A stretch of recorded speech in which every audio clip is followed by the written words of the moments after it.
दुनिया का आदमी घूमने जा रहा है। नहीं नहीं, मना हमारे वाले ने भी नहीं किया। अभी 5 ही साल पहले बोला था कि चलेंगे।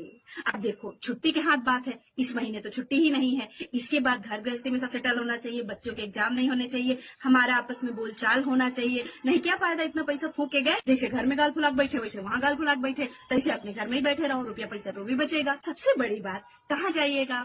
पहाड़ों में तो हर जगह बस वही पहाड़, वही नदी नाले, वही पेड़, और बीचेस में आइए का रेत पानी पानी, रेत रेत पानी पानी। तो कहाँ जाइएगा आप बताओ? कोई ढंग की जगह भी है? सोच रहे हैं, 5 साल से प्लानिंग कर रहा है बंदा हमारा। वादा किया था उसने कि चलेंगे जरूर। प्लानिंग कंप्लीट हो जाए, ऐसी नायाब जगह मिल जाए जहां हम दोनों घूमने जा सके, पैसा पैसा वसूल हो। मगर कहीं आप ये कहो कि ना कह दिए हैं तो नहीं भैया, मना नहीं किया है, चलेंगे।